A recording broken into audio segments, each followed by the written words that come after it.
أعوذ بالله من الشيطان الرجيم. بسم الله الرحمن الرحيم.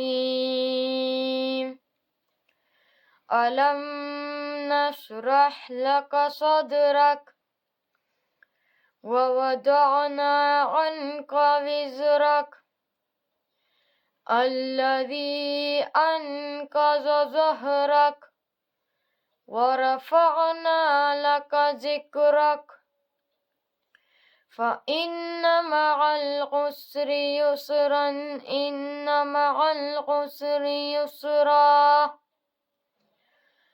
فإذا فرغت فانصب وإلى ربك فارغب.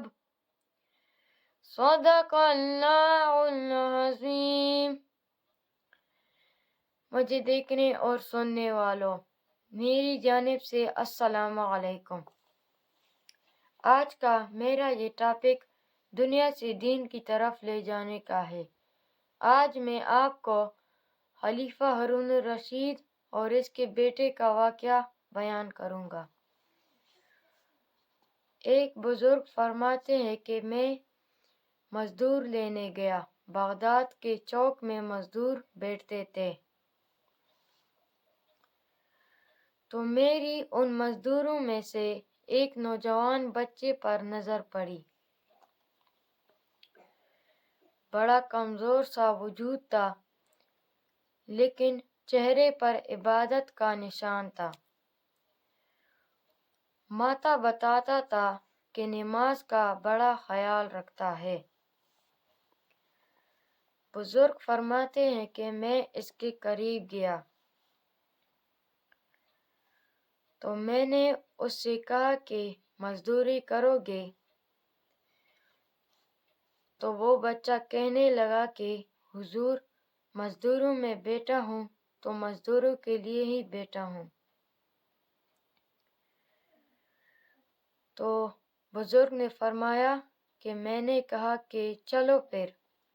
تو وہ بچہ کہنے لگا کہ جناب میری کوئی شرطیں ہیں. تو بزرگ نے فرمایا کہ بتاؤ. تو بچہ کہنے لگا کہ میری پہلی شرط یہ ہے کہ لوگ 4 دینار دیہڑی لیتے ہیں، میں 3 دینار لوں گا. بزرگ نے فرمایا کہ پہلی تو بڑی بہترین ہے، باقی بھی اسی طرح کی رکھ لیں. اس نے کہا کہ حضور دوسری شرط میری یہ ہے کہ میں آپ کی مکمل بات مانوں گا لیکن جب اذان ہو جائے گی تو آپ کی نہیں سنوں گا. تیسری بات اس بچے نے یہ کی کہ حضور میں آپ کے گھر میں کام کروں گا لیکن آپ کے سوال کا جواب نہیں دوں گا. تو بزرگ نے فرمایا کہ یار تو بڑا عجیب ہے، شرطیں تو مالکوں کی ہوتی ہے.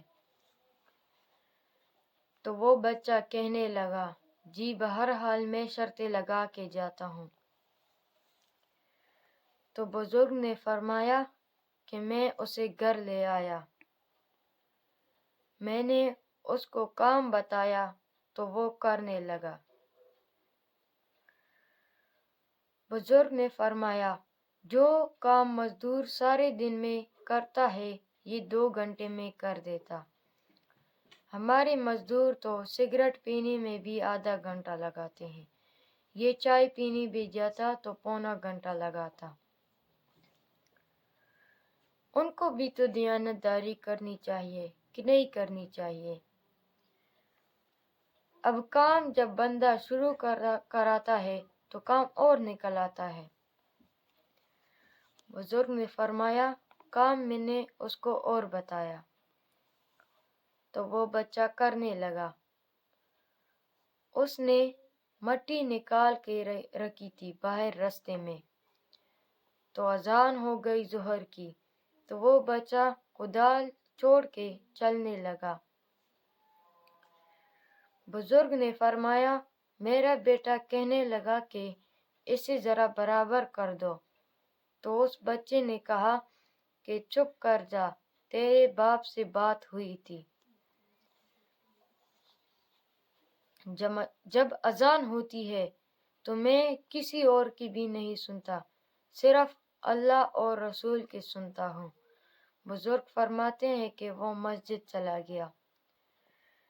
جب وہ واپس آیا تو دوپہر کا وقت تھا۔ ہم نے کہا اس سے کہ کھانا کھا لو، تو وہ بچہ کہنے لگا کہ حضور میں نے روزہ رکھا ہوا ہے، رمضان بھی نہیں تھا، نفلی روزہ رکھا ہوا تھا۔ بزرگ فرماتے ہیں کہ شام ہو گئی، میں نے 3 دینار دیے تو میں نے اس سے کہا کہ تیرا نام کیا ہے؟ تو وہ بچہ کہنے لگا کہ میں نے آپ سے کہا تھا کہ میں آپ کے کسی بھی سوال کا جواب نہیں دوں گا۔ بزرگ فرماتے ہیں کہ وہ چلا گیا، تو اگلے دن میں پھر اسے لینے گیا تو لوگوں نے مجھے بتایا کہ وہ تو ہفتے میں ایک ہی دن آتا ہے اور وہ ہفتے والے دن آتا ہے۔ بزرگ فرماتے ہیں کہ میں نے کہا کہ کیوں؟ تو وہ کہنے لگے کہ وہ بچہ کہتا ہے کہ میرے ہفتے کا خرچہ 3 دینار ہے، جب میں 3 دینار کما لیتا ہوں تو میں باقی سارا ٹائم اللہ اور رسول کی ذکر میں گزار دیا کرتا ہوں۔ بزرگ فرماتے ہیں کہ میں اگلے ہفتے گیا تو میں نے اس بچے سے کہا کہ چلو، تو وہ بچہ کہنے لگا کہ حضور میری شرطیں تو یاد ہے نا؟ تو بزرگ نے فرمایا جی یاد ہیں، چل تو۔ بزرگ نے فرمایا کہ وہ 3 ہفتے تک آتا رہا۔ ایک ہفتے میں گیا تو وہ نہیں آیا، تو بزرگ نے فرمایا کہ میں نے لوگوں سے پوچھا تو لوگوں نے مجھے بتایا کہ وہ تو بیمار ہو گیا ہے۔ بزرگ نے فرمایا کہ میں نے پوچھا کہ وہ کہاں رہتا ہے، تو لوگوں نے بتایا کہ وہ تو بغداد کے قبرستان کے پیچھے جو کچی آبادی ہے وہاں رہتا ہے۔ بزرگ فرماتے ہیں کہ میں اس کے پاس گیا۔ جب میں نے اس کے دروازے پر دستک دی تو وہ بچہ کہنے لگا حضور آپ ہے، دروازہ کھلا ہے، اندر آ جائے۔ بزرگ فرماتے ہیں کہ میں اندر چلا گیا۔ میں نے اس سے پوچھا کہ تمہیں کیسے پتہ چلا کہ میں آیا ہوں؟ تو وہ بچہ کہنے لگا کہ حضور اللہ والے ہیں، آپ نے ہی آنا تھا، ورنہ امیر تو غریبوں کا پتہ لینے کوئی نہیں آتے۔ بزرگ فرماتے ہیں کہ میں قریب گیا تو وہ بچہ کہنے لگا کہ میں آپ کا ہی انتظار کر رہا تھا۔ بزرگ فرماتے ہیں کہ وہ بخار سے تپ رہا تھا۔ اس نے اپنی جیب سے کچھ پیسے نکالے اور ایک انگوٹھی نکالی، اور وہ بچہ کہنے لگا کہ آج رات میرا انتقال ہو جائے گا، تو ان پیسوں کا کفن خرید کے مجھے دفن کر کے یہ انگوٹھی لے کے عصر کے بعد بادشاہ ہارون الرشید کے پاس جانا اور آپ اس سے کہنا کہ میں نے آپ سے ملنا ہے، لیکن وہ آپ کو ٹائم نہیں دے گا۔ پھر آپ اس سے کہیے کہ میری ایک امانت کہ تمہاری ایک امانت میرے پاس ہے، تو وہ آپ سے ملے گا تو آپ یہ انگوٹھی اسے دے دیں، پھر آپ میری طرف سے فارغ ہیں۔ بزرگ فرماتے ہیں کہ میں نے اس سے کہا، اس بچے سے میں نے کہا کہ تیرا نام کیا ہے؟ تو وہ بچہ کہنے لگا کہ حضور وقت تھوڑا سا ہے، آج رات میں نے جانا ہے، بڑی لمبی معافی مانگنی ہے رب کریم سے، اگر مناسب سمجھے تو مجھے اپنے رب سے تنہا ہی کر دیں۔ بزرگ فرماتے ہیں کہ میں آ گیا، پر اس کی باتوں نے مجھے رات بھر سونے نہیں دیا۔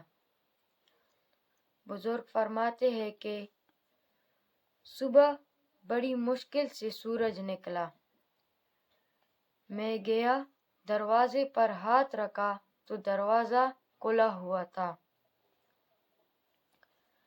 بزرگ فرماتے ہیں کہ میں اندر داخل ہوا تو خوشبوئیں میرا استقبال کر رہی تھی۔ جب میں نے اس بچے کے چہرے سے کپڑا ہٹایا تو وہ ایسا لگ رہا تھا جیسے کسی کا دیدار کر کے سویا ہو۔ بزرگ فرماتے ہیں کہ میں تو 2 آدمی لے کے گیا تھا، پر پتہ نہیں کہ مخلوق کدھر کدھر سے آ گئی تھی، کہاں کہاں سے آ گئی۔ اکا جدو میٹیا زمانہ مینو روے گا، اکا جدو میٹیا زمانہ مینو روے گا، اپنا تے اپنا بیگانہ مینو روے گا۔ بزرگ فرماتے ہیں کہ میں تو 2 بندے لے گیا تھا، پر پتہ نہیں مخلوق کہاں کہاں سے آئی تھی۔ ہم نے اس کا جنازہ پڑھا اور دفن کیا۔ بزرگ فرماتے ہیں کہ میں ہارون الرشید کے پاس عصر کے بعد گیا، میں نے بلانا چاہا لیکن وہ تو بادشاہ تھا، میری طرف ہی دیکھا ہی نہیں، تو میں نے اس کو کہا کہ تیری ایک امانت میرے پاس ہے۔ بزرگ فرماتے ہیں کہ وہ مجھے کونے میں لے گیا اور کہنے لگا کیا بات ہے؟ بزرگ نے فرمایا میں نے انگوٹھی دی۔ ہارون الرشید تو چیخیں مارنے لگ گیا، کہنے لگا انگوٹھی والا کہاں ہے؟ تو میں نے اس سے کہا کہ وہ تو انتقال کر چکا ہے۔ کہنے لگا کہ مجھے اس کی قبر میں لے چل۔ جب میں نے اس کو قبر میں لے گیا تو وہ تو لیٹ گیا اور تڑپ کے رونے لگا۔ تو بزرگ فرماتے ہیں کہ میں نے اس سے کہا کہ میرا کلیجہ پھٹ جائے گا، نہ اس نے کچھ بتایا نہ تو نے کچھ بتایا، یہ کون تھا؟ تو ہارون الرشید کہنے لگا کہ یہ میرا بیٹا تھا۔ تو بزرگ فرماتے ہیں کہ تیرا بیٹا اور مزدور؟ ہارون الرشید کہنے لگا یہ حضرت داؤد طائی کے پاس بیٹا کرتا تھا، اس کا مرید تھا، مجھے ہر روز کہتا تھا کہ ابا تو نے بڑی دنیا اکٹھی کر لی ہے، تجھ سے ٹانگیں سمیٹے نہیں جائے گی، اتنا حساب تو نہیں دے سکے گا۔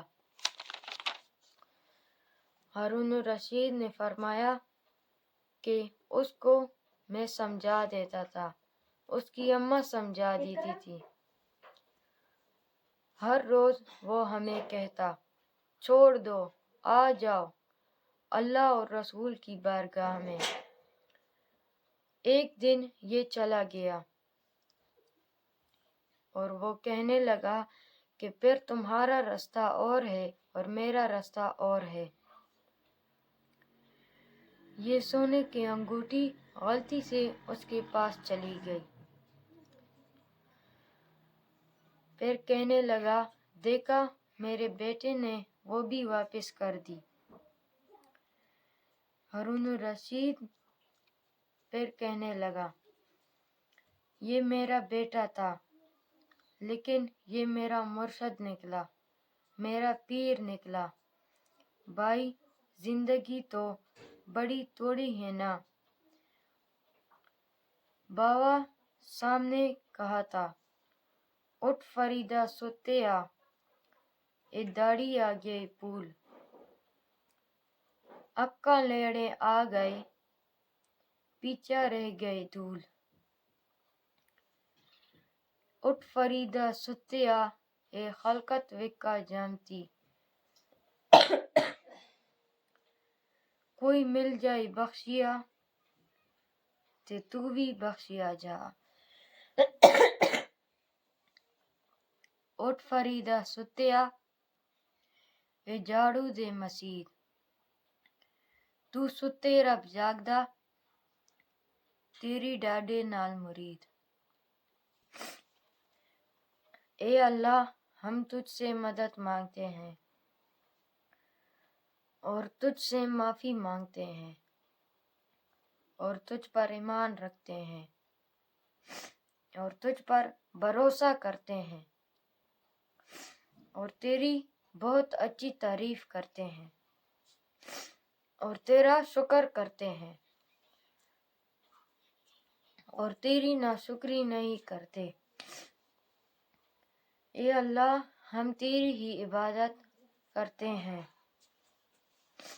اور تیری ہی لیے نماز پڑھتے ہیں اور سجدہ کرتے ہیں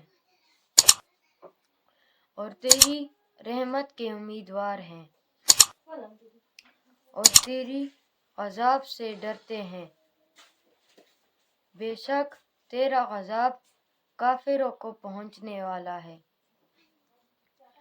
بے شک تو غفور الرحیم ہے اور تو ہی ہماری غلطیوں اور خطاؤں کو معاف کرے گا انشاءاللہ۔ اب میں لیتا ہوں آپ سے اجازت۔ زندگی رہی تو میں ملوں گا ایک نئی ویڈیو کے ساتھ۔ تب تک اپنا اور اپنے پیاروں کا رکھے ڈھیر سارا خیال۔ جزاک اللہ۔